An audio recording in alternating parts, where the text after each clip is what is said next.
Hello everybody.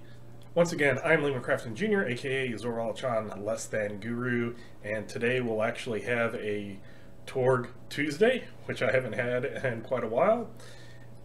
Today, as you can probably see on your screen, we will be going over the Orrorsh Torg or Treat, which was the supplemental extra bonus material for the Orrorsh reality wave. So basically with each wave there was some type of secrets books, and why I say secrets books is a lot of them were like Secrets of the Nile Empire, Secrets of this, Secrets of that, but not all of them were called secrets. Like Tharcold was Wastelander's Guide to Tharcold. The Living Lands I think were called the Runes of the Living Land, and things like that. So for Orrorsh, when the crowdfunding took place, it was around, or at least we were talking about it around Halloween, so it was kind of a trick or treat type thing, so that's why it has the Torg or Treat name. Also, for full disclosure, I am one of the authors of this book, so my views are going to be biased, and I understand that, so when I go through it, I'll also be able to tell you some secrets and things to look at, or how to use this book that might be a little bit different. This book is not like a lot of the other secrets books, which had more equipment. Like the Nile Empire had a bunch of gadgets that anybody could purchase without perks, or different books had like extra stuff or stats. With Orrorsh, the mentality was trying to give a feel and adventure seeds and hooks, not full out of adventures. This book here is about, oh, what's it say? Let me just move this down. 34 pages. So if, sorry about that. My edge cutter for the screen was covering how many pages this book was, and it's a 34-page book. If this was to be an adventure, it would take up the whole thing, because adventure is usually a 32-page adventure. It would be with a front cover and back cover, 34 pages. So basically, you would have had one adventure. So we were trying to give lots of story seeds and try to give a sense of Orrorsh. And one of the things that I've read comments from, which is you always hit criticism as an author. Constructive criticism always appreciated. If people are like, hey, these are some faults I see, maybe do this, that's fine. It's just when people go, it sucked. Well, why did it suck? Is that just your subjective opinion? Or is the objectiveness to it? Or in this case, one commenter commented that it was rushed, and this by no means was rushed. There is the main section, the Orrorsh section, but with a lot of these secrets towards the end would be a Core Earth chunk. So they already had Core Earth miracles, Core Earth psionics, and various things about Core Earth. Also helping that was the primers, the players and GM primers out there. So all of that's like little pieces of Core Earth, and this one here includes magic of Core Earth. So that was in development during the whole time that Orrorsh was being done, and this by no means was some type of last minute rush type thing. It's just, it's different, and sometimes people hate things being different, or they just want stats and figures, which is a legitimate thing that people can want. I'm not saying that it's bad. I'm just saying sometimes there's doing different things for different realms to get a different feel for it. Sometimes that can help, or some people are looking for that and not looking for stats. They're like, I can make a monster, I can reskin something very easy, give me the hook and allow me to mold it. So a lot of these things are like that. And in the Torg Retreat, there's quite a bit of newspaper articles. And when I say newspaper articles, it's like if you were getting a physical newspaper from the late 19th century and reading it. I know we did those of us who did the newspaper articles brought up a lot of real newspaper articles, looked to see how wording was used, looked to see how the print was done, meaning like how advertisements and stuff were used, like I said, language, how that was used, different things, and if there were common themes, which was interesting. When I was doing research, and as you'll see is one of the things, sleepwalkers at one point was like a very concerning thing amongst multiple different newspapers, articles, and stuff like that. So I kind of took that idea of sleepwalking being dangerous and kind of gave a Orrorsh hook a seed. And again, we're giving seeds and things that if you look closely, and because I'm here and can point things out, I will show you some Easter eggs. I guess you could call them Easter eggs, some hints that are not meant to be readily noticeable, but if you do notice it, especially as a game master, you can cut these out. You can say print this, cut it out, and hand these out to your players as being actual news articles. To switch systems really fast for a detour, there was a book that came with like an Enquirer Weekly World News type magazine from Palladium Books back in the early 1990s, maybe even the late 1980s. So late 80s, early 90s, somewhere around that. They had a adventure book called Box Nightmares that came with a fake newspaper, and some of the newspaper articles linked up with the adventures. I thought that was really cool. So when this came out for Torg, I was all in. That was one of my favorite adventure books that I had, because they had these cool, a cool newspaper at the time. There wasn't internet and stuff. And again, with Orrorsh, you're not having the internet. So that kind of mentality went along with things. So having said that, let's kind of do a quick preview. So here we have, my name is right there. So again, I am biased towards probably liking the product, but your mileage may vary, and it's always good. Like I said, constructive criticism I appreciate. I don't see a use of just saying something sucks, or a blatant incorrect thing like this was rushed, not much time was put into it. Especially if you don't know. You weren't there, you don't know what I did or the other authors did, how much time we spent on it, etc. It's a false opinion that you're presenting as fact. So that's my little author rant, I guess. But we go on. First thing is Orrorsh Secret Societies. That was a major thing, or one of the big things from the old original Torg Orrorsh book. And that stuff was information that kind of, I won't say necessarily cut, but we didn't have enough room for all of those neat secret societies. So one of the authors kind of went and came up with some new stuff with the secret societies. So if you're looking for those occultish, magic, possibly religious and stuff, different secret societies out in Orrorsh, then this is definitely going to be something that you're looking forward to. So there's like the Sanctum is one, the Order of Purple Eyes, the Royal Order of the Hunt, all various types of interesting societies in Orrorsh, Lavender Circle, and they kind of tell you, like this one, Lavender Circle, mostly comprised of women, who it's founded by, who powerful or higher up NPCs might be that you can interact with, and things like that. So the 9 unknown men, and there's a little history in it, little things, little flavor that you can bring in as a game master and present neat story opportunities and plots to your characters.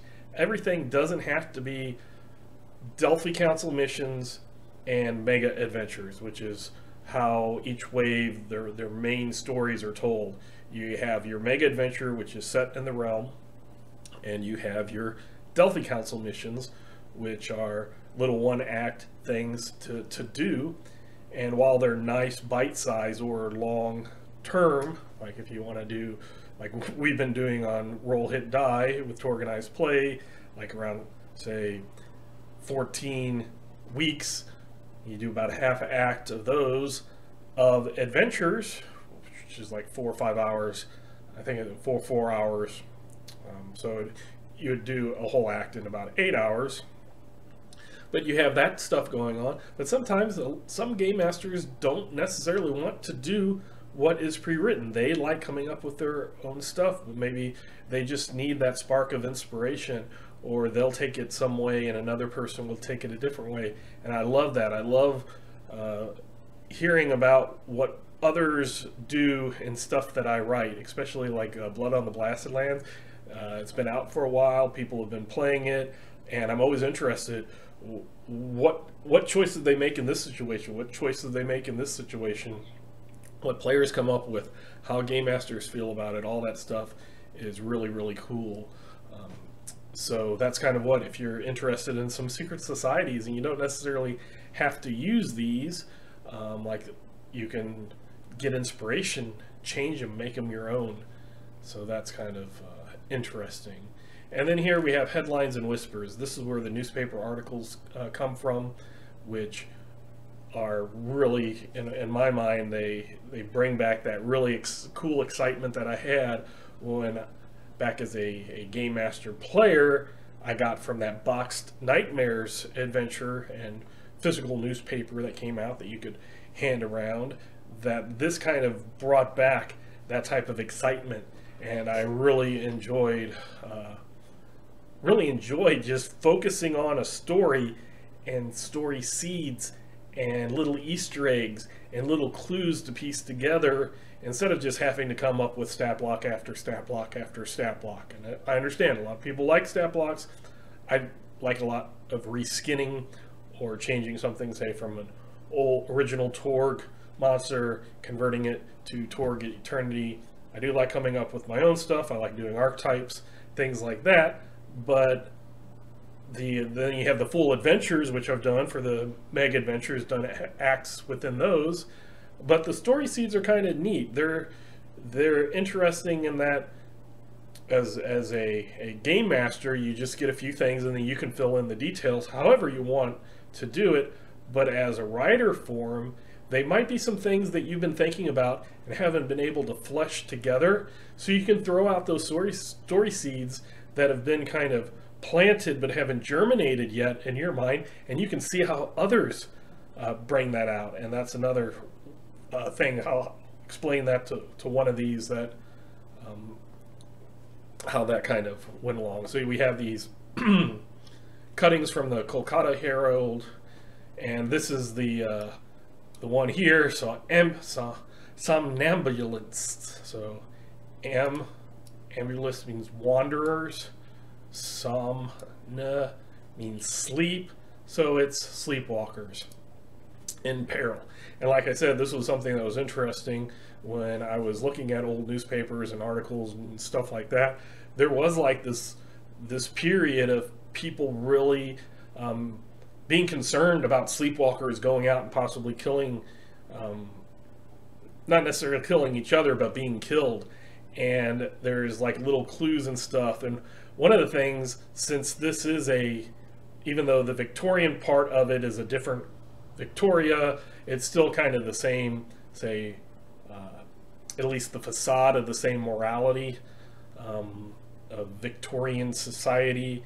And one of the things was, without the internet and being able to do and find the things that please you, sometimes it was weird things like talking about a woman in a nightgown. Just a sleepwalker in a nightgown was out there. It was like scandalous, and people like, ooh, oh, and get all in depth. So maybe that was kind of a reason why somebody read that and was like, oh, scandalous, let's include, try to look at it. But whatever it was, there was this big thing about some ambulance in peril, So that's kind of the core of this article.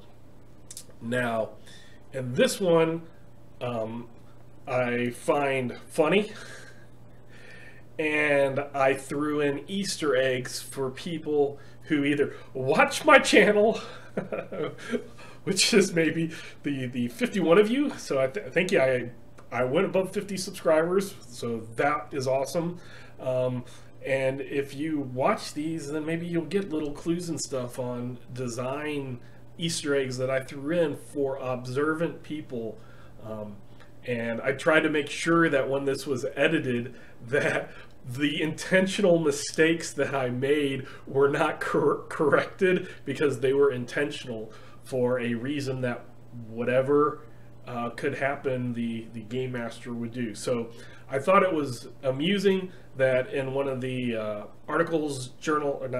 newspaper articles that I was looking at, there was like a series of maybe 2 or 3 different stores that were all owned by the same person, and they were usually like next to each other. So it'd be like some general store next to a hotel, and maybe it was like a tannery or something like that. They were all owned by the same person. And I kind of like grasped that idea and like went with it and put a twist on it. So here you have the Sterling Hotel, and I have an address here. And then I have the proprietor, because that was one thing that apparently was very common. They would put who the proprietor of that establishment was, whether it was a hotel or a store or etc. And again, one of the things I did is I looked at a lot of common ways that people phrase things in those newspaper articles for ads, just like advertisement in modern, either like say you have Craigslist. There's certain things where that was weird. My mouse. I'm gonna come back because I got weird stuff on it. Okay, it went weird, so sorry about that. I just looked up and got concerned. So, sorry. Everything's going crazy now. Mars, are you jinxing me? Mars Video Cat is here. He was on my lap earlier, but he came up. Take a breath and start again. So, when I was growing up, newspapers were a thing, internet was not, and there would be certain language and certain ways people would write stuff or abbreviate things that you could see, and even like things like I was talking about, the Weekly World News and the Inquirer and stuff. There were sensational headlines, usually written in a certain way. And even online, when you're looking at advertisements for certain things, people use the same words, or on television advertisements, you hear the same thing over and over and over. And so I was looking for things like that that were used often, that were like these phrases or kind of, you know, these words or ways to advertise were done to kind of keep it in that mentality and not just write it how I would write it, but try to keep it how the language that they would have used back in the late 1800s. So a couple of things. Here's the thing. This guy owns all these places. And if you look here at Sterling Hotel, and then this address here. So all of these are and the other thing, here's the Easter egg. Edwin Stokes, proprietor, okay? And then here it says Edwin Stoke also begs to inform you that he owns this store. And then Edwin Stroke continues that he owns this. And then the blacksmith's shop is by Edwin Stokes.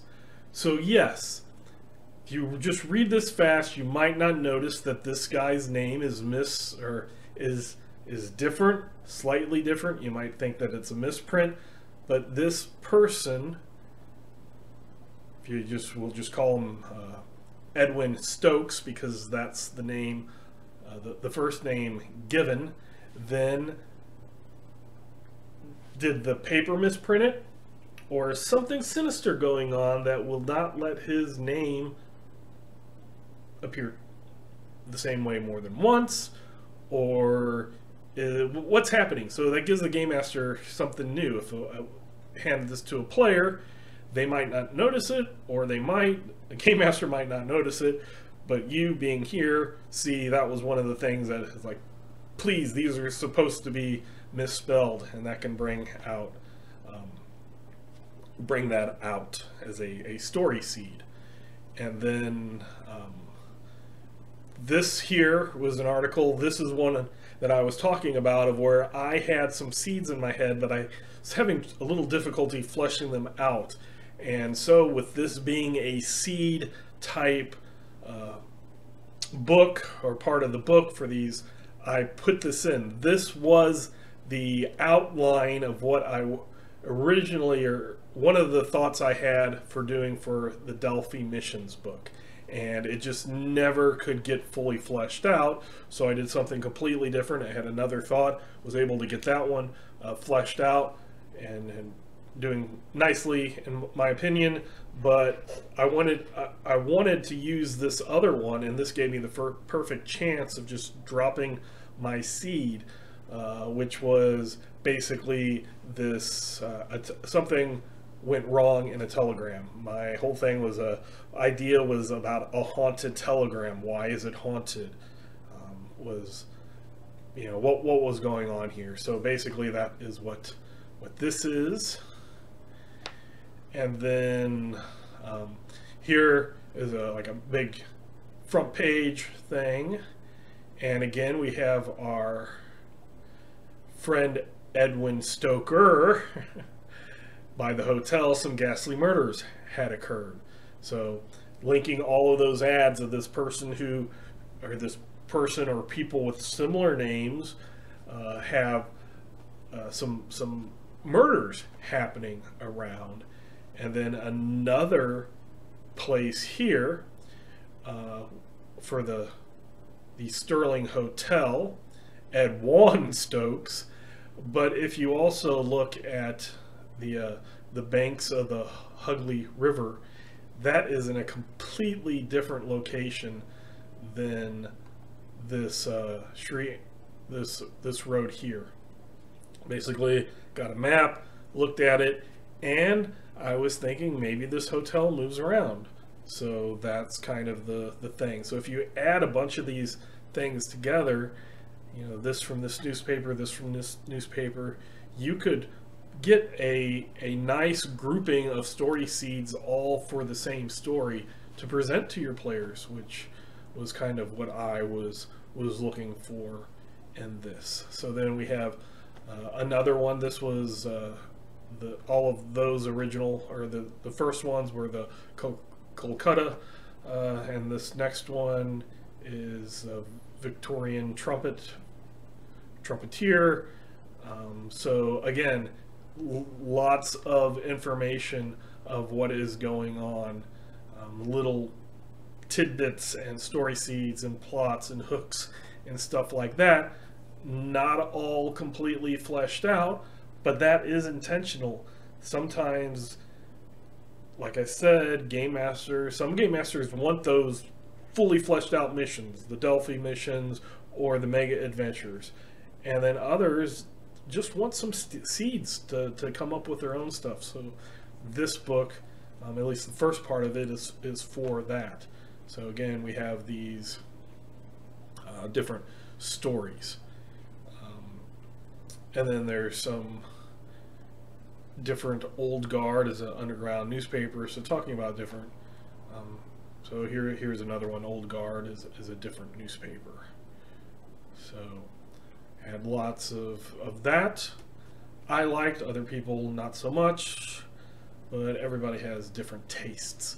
And then we get into the Core Earth magic here. This is where the crunch of it is. This is separate. You can kind of put a divider, and like I said, a lot of these Core Earth were tacked on the back. Not tacked on as in, oh, it's lesser, it's just trying to get stuff out to fill out Core Earth while the waves are coming, and that's where the magic few things just wanted to say here. A couple of minor world laws, because in Torg Eternity there are minor as well as major world laws. How ley lines work, which is a core Earth feature, which is interesting. But some of the crunch is in here when you actually get into gear.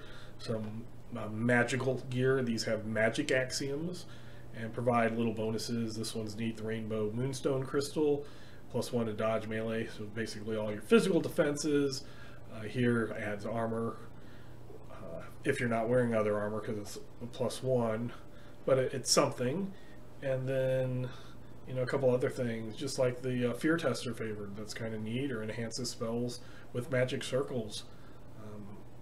So that is neat. And then you have some perks, and I'll admit, the Arcane Adventurer, I have Arcane Investigator, I have zero idea if I contributed any. I know I didn't contribute any crunch to this, but I'm not sure if I even contributed thoughts to this. But so I'm not going to take credit for that. I won't take credit if I just think I might have influenced somebody. What I will say is that this is something that I extremely am happy that when I read this, whether it was completely new to my head or if I had forgotten, because I will forget things.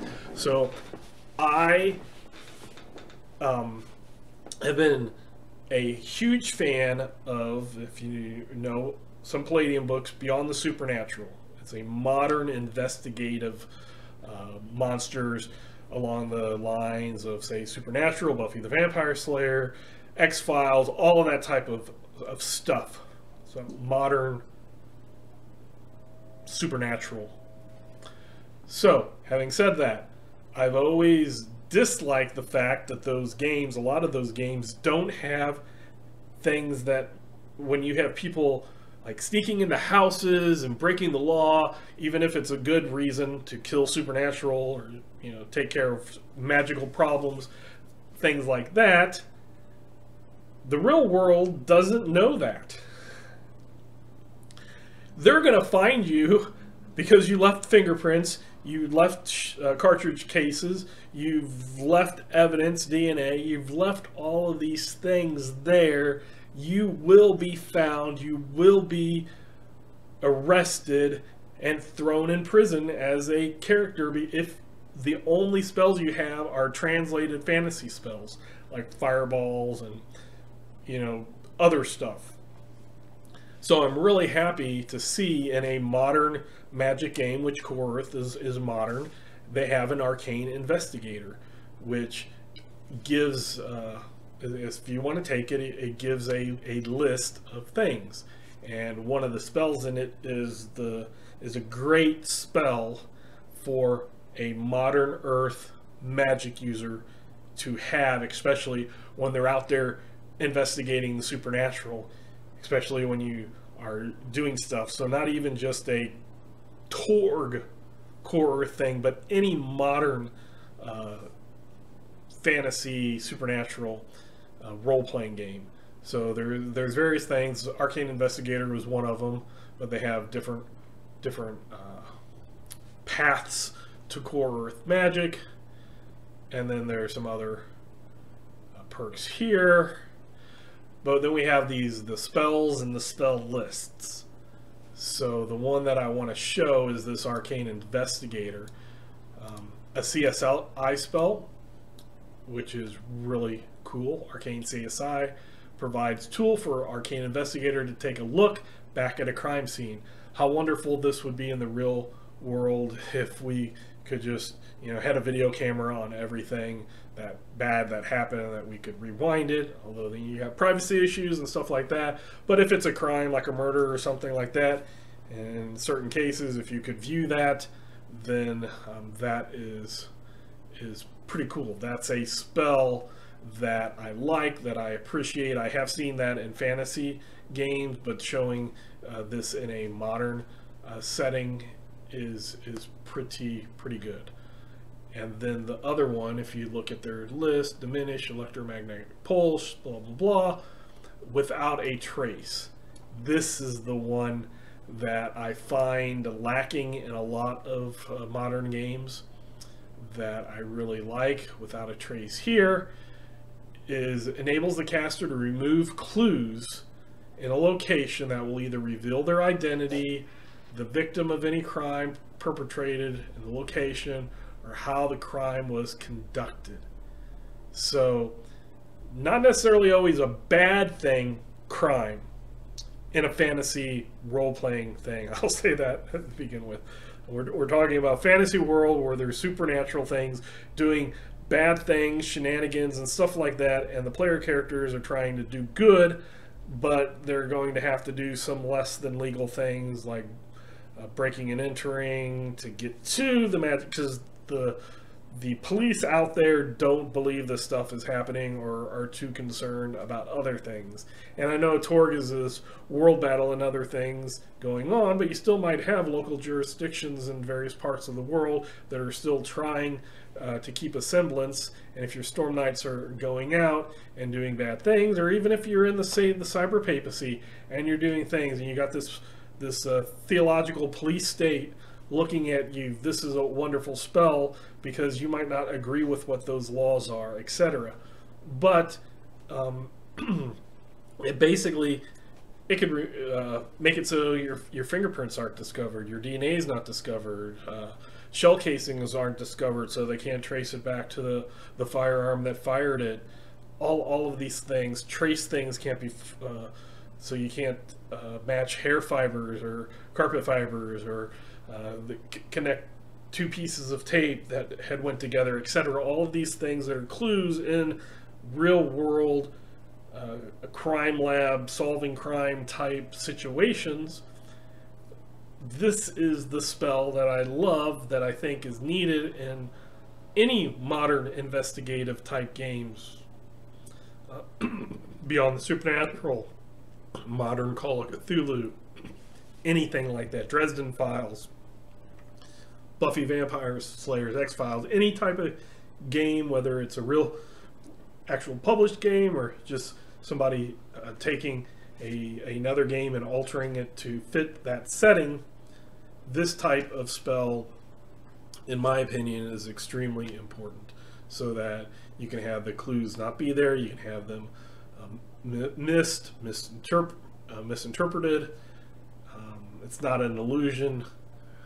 This one is, but it interferes with your thoughts. So, you know, it's just a really, really cool spell. So again, I'm not taking credit for this, because I can't remember if I said anything in Torg. I know I have said something to authors of different systems that were doing a modern type thing of, hey, this is kind of something that is what I consider needed. And when I say I consider, my professional day job, not when I'm writing Torg material, is I work in a crime lab. So this is something that I have knowledge about and would know how important it would be to not allow this evidence to get to a crime lab with competent criminalists to find out what happened. So, and there's the end of Torg Retreat. So basically I just wanted to go over this, do a Torg Tuesday, and since I was or am one of the authors of this, then I can give you those little Easter eggs that you wouldn't get otherwise. You might might oversee, but that's what the whole point of Easter eggs are, is for the people who really look into it. So having said that, once again, I'm Lee McCrafton Jr., aka Zorval Chan Westhang Guru. We have Mars Video Cat here, and until next time, I'll catch you later.